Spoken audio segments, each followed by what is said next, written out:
पहले जुआ खेलने के लिए जुआ के अड्डों पे जाना पड़ता था। अब जालिम इस साइंस ने ऐसा ऐसा सिस्टम पैदा कर दिया कि अगर आदमी जुआ खेलना चाहे तो हर इंसान के जेब में पड़ा, इसके जरिए जितना बड़ा चाहे जुआ।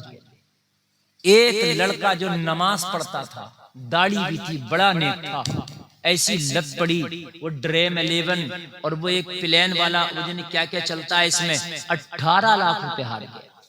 घर में बहने जवान, घर में बहनें जवान हैं। एक लड़का अपने बाप का अकेला, 5 बहनें जवान हैं। बाप के अकाउंट में 5 लाख रुपया था, यह तकरीबन 6 लाख रुपया, और अकाउंट में 6 लाख रुपया नंबर इसका लगवा दिया। सारे अकाउंट को यह हैंडल करता था अपने बाप के, पैसा बाप कमा के डालता था, अपनी बेटियों की शादी करूंगा। 5 बेटी जवान, इकलौता लड़का था एक, लेकिन बाप ने अपना अकाउंट इसके हैंडल कर दिया था। इस जालिम ने पूरा 5 लाख रुपया मोबाइल के जरिए हार गया। और जब बाप ने बेटी के रिश्ते के लिए हाथ बढ़ाया और कहीं से रिश्ते की बात चली ना, तो उसने अपने अकाउंट को खंगाला। जब बेटी के रिश्ते की बात करी तो अकाउंट याद आया ना, क्योंकि रिश्ते के लिए तो उसे पैसे चाहिए थे। जब बैंक वाले ने उसको बताया कि तेरे खाते में तो ठीक से 1 लाख रुपया भी नहीं है, तू 6 लाख की बात करता है। हैरत में पड़ गया, चक्कर आ गया, आंखों के आगे अंधेरा आ गया। हाय मेरी जिंदगी भर की पूंजी कहाँ चली गई। मैं सोचता था कि बेटी के हाथ पीले कर दूंगा, इस पैसे से क्या हो गया। जब पता लगाया तो पता चला तेरे बेटे ने ही तेरे खाते को खाली कर दिया। बेटे से पूछा, कहने लगा मैं हार गया। जब उलमा की बातें ना सुनोगे, उलमा से दूर रहोगे, जलसे में भी आते हो तो बस नाते सुन के चले जाते हो, तुम्हें उलमा से मतलब ही नहीं है। नाते सुन के समझ लेते हो कि हम बहुत बड़े पीर फकीर और बहुत बड़े जन्नत के हकदार और ठेकेदार हो गए। हमने नाते तो सुनिए ना। उलमा से करीब रहो, खुदा की कसम को सीख लोगे। ये मोबाइल लाओ, आज आप आईडी बना लो किसी भी खेल की, गारंटी है जीतोगे, चाहे 10,000 क्यों ना जीतो, जीतोगे। और जब जीतोगे तो फिर फंसोगे। आला हजरत का एक शेर याद आता है मुझे, मछली ने ढील पाई है, लुकने पे शाद है। सैयाद शादमा है कि कांटा निकल गई। शिकारी पहले ढील देता है, डोर को ढील देता है, चारा लगाता है, ढील देता है, और जब मछली पूरा कांटा निकल जाती है तो खींच लेता है। ऐसे ही आप बना लीजिए, आप कल कोई बना लीजिए, आप कोई भी गेम इस पे खेलिए, मेरी गारंटी आपको फायदा होगा। आप जीत जाएंगे 2,000, 5,000, 10,000, लेकिन कुछ पता नहीं कि आप कितना हार जाएंगे। अच्छा मैं ये कहता हूं कभी नहीं हारेंगे, आप पूरी जिंदगी जीतते रहेंगे। है तो हराम, ये जुआ है तो हराम। मैं तो कहता हूं पूरी जिंदगी जीतेंगे आप। हारने का अच्छा सोच लीजिए कि आपको हारना ही नहीं है, लेकिन है तो हराम। ये जो क्रेडिट कार्ड बनवाते हैं, क्रेडिट कार्ड है, होते हैं बैंक के क्रेडिट कार्ड नहीं होते हैं, ये भी हराम है, जायज नहीं। क्यों? वजह सुन लें आप। क्रेडिट कार्ड की शर्तें जब बनाता तो पहले शर्त ये लगाता है कि जो हमसे आप रकम लोगे तो मुतअय्यना वक्त में अगर आपने लौटा दी कोई बात नहीं, लेकिन अगर आपने लेट कर दी तो ब्याज देना होगा। और आप उस शर्त पे एग्री होते हैं कि हमें ब्याज और देंगे, आप ब्याज देना पड़ेगा आपको। भाई 50 दिन की उसकी लिमिट है और आपने 55 कर दिए, ब्याज देंगे आप। तो आपने 18 मरतबा लिमिट में जमा कर दिया। एक मरतबा हिसाब था भूल गए, ना दे सके, पैसा नहीं था खाते में, तो आपने दिया ब्याज।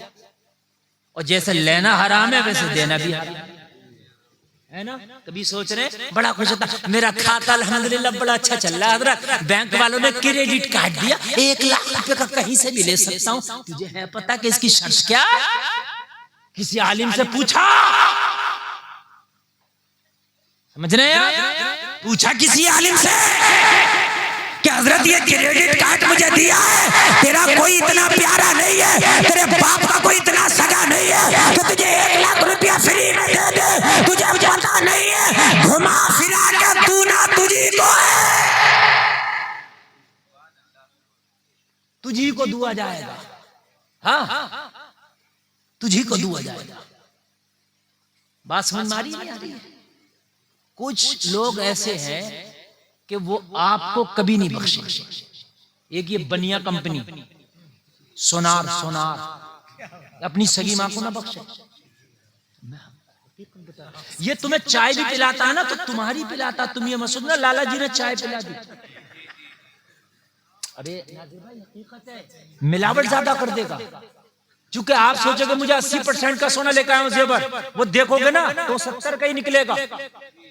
वो तुम्हारी चाय भी नहीं पिलाएगा, चाय भी अपनी तुम्हारी पिलाएगा।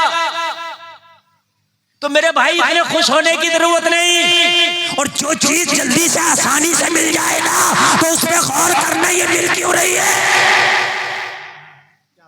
कंपनियां आ रही हैं आज जो रातों रात अमीर बनाने के सपने दिखा रही हैं। पता चला जो अपने पास था वो भी खत्म।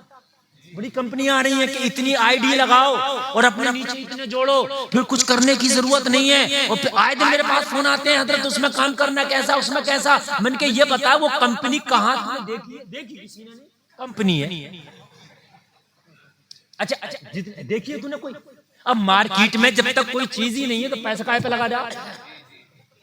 ये उलमा बैठे हैं, उनसे पूछो पैसा जिस चीज पे लगाया जा रहा है वो चीज तो मौजूद हो, किस पे लगा रहा है पैसे, ये बता। तुझे ये कंपनी जो कमा के दे रही है, एक साहब मुझसे बोले हजरत एक काम करो हमारी कंपनी में ज्वाइन हो। करना क्या? करना कुछ नहीं है, बस ज्वाइन हो जा। फिर कुछ तो करना होगा। बोले कुछ नहीं, एक आईडी लगाना है और आईडी लगाने के बाद में हजरत और फिर आपके नीचे बंदे तो हम ही जोड़ देंगे और इतने पैसे मिलेंगे। अरे भी किस बात के मिलेंगे जब मैं कुछ नहीं करूंगा तो है? बोले वो कंपनी काम कर रही। कंपनी क्या काम कर रही है? मन के कंपनी यही झूठ बुलवा रही है, जैसे आप मुझे जुड़वा रहे हो ऐसे और को जुड़वाओगे और को जुड़वाओगे और को जुड़वाओगे। कंपनी कुछ नहीं है, हम ही कंपनी है। ये आप कंपनी है, मैं कंपनी हूँ और कोई कंपनी नहीं है। हकीकत बता रहे। फिर उसमें दवाओं का प्रोजेक्ट चल रहा। दवाएं ऐसी हैं कि अगर उन्हें खा लो तो सीधे हो तो उल्टे हो जाओ। तो खतरनाक दवाएं चल रही हैं, खतरनाक दवाएं चल रही हैं। इसलिए कि कोई डॉक्टर तो है नहीं, कोई डिग्री याफ्ता डॉक्टर है नहीं, उन्होंने सूफूफ बना लिए, पाउडर बना लिए और बस कंपनी के नाम पे कहीं मैडम को कहीं लड़की को बिठाल दिया। आज बहुत लूटा जा रहा और खासकर ये मेरे मुसलमान ज्यादा लूट रहे हैं। सबसे ज्यादा हम लूट रहे हैं। मैं इसलिए आज इस पर बोलने की कोशिश कर रहा हूँ। कोई भी कंपनी आए मार्केट में, कोई भी आपको एकदम लाल बाग दिखाए, एकदम अमीर हो जाओगे, ये करो वो करो, पहले किसी अपने अच्छे आलिम के पास जाओ और पूछो हजरत ये कंपनी मार्केट में आई और ये है, मैं ये कर लूं क्या नहीं कर लूं, बताइए क्या है। अगर आलिम आपको इजाजत दे तो कदम आगे बढ़ाना और उसके बाद तेरा ज़मीर तेरा दिल इजाजत दे तो कदम आगे बढ़ाना, और आलिम दीन मना कर दे तो कदम आगे ना बढ़ा। इतने कारोबार ऐसे चल रहे हैं, कैसे चल रहे हैं कि वो कारोबार नाजायज है, कोई फायदा नहीं। जैसे मैंने क्रेडिट कार्ड आपको बताया, समझ रहे हैं? बैंक में कहना भाई नहीं चाहिए, या तो लिखवा इस पे कभी हमसे ब्याज नहीं लिया जाएगा। लेकिन शर्त पे अगर इतना ही तो हमारे बाप का सगा बन रहा है, लेकिन इस बात कि अगर मैं कभी लेट हो जाऊं तो मुझसे तू ब्याज नहीं लेगा, लेकिन शर्त कभी नहीं लिखेगा। हकीकत बता रहा हूं, कभी नहीं लिखेगा। तो कम से कम अपनी रोजी के बारे में पहले समझो, अपनी रोजी के बारे में समझो पहले कि ये जो रोजी हासिल हो रही है ये लुक़मे हलाल के हैं क्या हराम के। अगर रोजी हलाल की नहीं, नमाज कबूल नहीं, रोजी हलाल की नहीं, रोजा कबूल नहीं, रोजी हलाल की नहीं, हज कबूल नहीं, रोजी हलाल की नहीं, तिलावत कबूल नहीं, सदका कबूल नहीं, ज़कात कबूल नहीं, नेक अमल कबूल नहीं। कबूल है? सारे काम तो हम कर रहे हैं अपनी जिंदगी में, लेकिन वो काम कबूल भी है कि नहीं है? तो रोजी को सबसे पहले हलाल, कान खोल करके सुने, सबसे पहले रोजी को हलाल। अगर रोजी हलाल ना हो ना तो कान खोल करके सुन लीजिए, सारा किया कराया सब मुंह पे मार दिया जाएगा। अगर अल्लाह ने तुझे मालिक के निसाब बनाया है तो एक एक सिक्के की ज़कात भी निकाल, ताकि गरीबों का हक अल्लाह ने तेरे माल में रखा है, वो तेरे जरिए से गरीबों तक पहुंचना चाहिए। बेशक सवाल। ये खैबर की जंग के बाद का वाकया है। एक शख्स एक जंग में मारा गया। ज़ाहिरी तौर पर मुसलमान था। आका की बारगाह में कुछ लोग आए और पता क्या अर्ज की, आका मुबारक हो, फला शख्स उस जंग में भी शहीद हुआ था और उस जंग में भी शहीद हुआ था और अब वो अल्लाह के रास्ते में शहीद हो गया, वो शहीद होके दुनिया से गया है। किसी जंग में वो शहीद हुआ, मारा गया था। मेरे नबी जलाल में आ गए, कहने लगे उसकी मुबारकबाद पेश कर रहे हो जो जहन्नम की चादर में लिपटा हुआ है। और जमाना क्या गुमान कर रहा था कि शहीद होकर गया है, अल्लाह के रास्ते में मरा है, अल्लाह के रास्ते में गया है, अल्लाह के रास्ते में कुर्बान हुआ है। मेरे नबी ने फरमाया उस शख्स के लिए मुबारकबाद पेश कर रहे हो जो जहन्नम की चादर में लिपटा हुआ है। और इसकी आका जहन्नम की चादर में, हमने तो देखा है कि अल्लाह की राह में तलवार लेके निकला था, हमने देखा है कि अल्लाह की राह में कुर्बान हुआ, अपने खून का एक एक कतरा उसने राह खुदा में कुर्बान करके अपनी जान को अल्लाह की राह में कुर्बान कर दिया। फिर भी वो जहन्नम की चादर में मुस्तफा ने फरमाया मेरे नबी ने फरमाया वो एक जंग में शरीक हुआ था। और जब मुसलमानों ने जंग जीती और जब माले गनीमत लोगों ने उठाया, जमा किया, तो उसने माले गनीमत के तौर पे एक चादर उसे मिली थी, उसने चादर उठाई थी। जैसे माले गनीमत होता था तो सहाबा उठाते थे, फिर इसको एक जगह जमा कर दिया जाता था। फिर बैतुल माल में जमा करने के बाद फिर मेरे आका सल्लल्लाहु अलैहि वसल्लम उसको तकसीम फरमाते, जिसका जो हक था, जिसको जितना देना था, मेरे नबी उसको तकसीम फरमाते। उसने एक चादर उठाई, उसे चादर पसंद आ गई, चादर बड़ी अच्छी थी। उसने माल को उठा तो लिया चादर को, लेकिन बैतुल माल में जमा ना किया, ये सोच कर कि अगर मैंने जमा कर दिया तो पता नहीं बाद में हिस्सा बटे तो ये चादर मिले या ना मिले, क्या पता ये चादर ना मिले। इसलिए उसने बैतुल माल में जमा ना किया, अपने पास रख लिया। इसी हाल में वो मर गया, हालांकि जंग में मरा, जिहाद करते हुए मरा, मगर नबी ने फरमाया कि जहन्नम की चादर में लिपट के गया है। जो चादर उसने बचा के रखी थी ना अपने पास, वो चादर उसके लिए जहन्नम की चादर। जब इतनी बात मेरे आका ने कही, जलसे में आने वालों, एक शख्स वही खड़ा था, अपने जुब्बा की जेब में हाथ डाला और हाथ डालने के बाद में जुब्बा की जेब से जूते के 2 तस्मे निकाले और जो तस्मे निकालने के बाद अर्ज करने लगा, आका ये कबूल फरमा ले, ये भी माले गनीमत में से मैंने लिया था और बैतुल माल में जमा नहीं कर पाया था। डर गया ये बात सुनकर, और जूते के 2 तस्मे, औकात कितनी सी होती है यार फीते की, बताइए मुझे। निकाले और इसकी आका इसे ले, कबूल कर ले, और मेरे हिस्से में आए तो दे दे, ना आए तो ना दे। नबी ने जलाल में आके फरमाया, रख इन तस्मों को अपने पास और अब ना दे, कल मैदान महशर में अल्लाह के हुजूर मुझे देना। अब अल्लाह के हुजूर देना, ये रख अपने पास, अब ना दे मुझे। लोगों, कहीं ऐसा ना हो कि इतनी आगे बढ़ जाओ, इतनी आगे बढ़ जाओ कि ना यहाँ के रहे ना वहां के रहे, कहीं ऐसा ना कर गुजरो। एक एक लुक़मे से पहले मालूम है, आज तकरीर सुनो, अगर दिल रखते हो, गुर्दा रखते हो, अल्लाह ने तेरे चेहरे का निजाम सिस्टम क्यों बनाया इस तरह का? जैसा है क्यों बनाया सिस्टम ऐसा? आंखें, आंखों के जस्ट नीचे नाक, नाक के जस्ट नीचे मुंह, ये सिस्टम क्यों बनाया अल्लाह ने? क्यों अल्लाह आंख साइड में नहीं पैदा कर सकता था? क्या नाक पीछे नहीं पैदा कर सकता था? सिस्टम इसलिए बनाया जो लुकमा खा रहा उसे सही से देख भी ले, खराब तो नहीं है, देख भी ले, हराम तो नहीं है, और सूंघ भी ले, खराब तो नहीं है। नाक इधर उधर होती तो हो सकता है अलकस की वजह से रह जाता, सूंघने से, देखने से, ये चीजें इशारा करती है कि खाने से पहले देखना, सूंघना जरूरी है, तो उसकी पड़ताल भी करना जरूरी है। आया कि ये लुकमा मेरे लिए जायज है कि नाजायज है? वो जलसे में आने वालों, अगर तेरे लिए हराम का लुकमा सोने का भी हो तो ठोकर मार दे, इसलिए कि तेरी जिंदगी में वो शांति नहीं लाएगा, तेरी जिंदगी में तबाही लाएगा। वाह वाह। अगर वो लुकमा सोने का भी है तो जिंदगी में शांति नहीं लाएगा, वो तबाही लाएगा।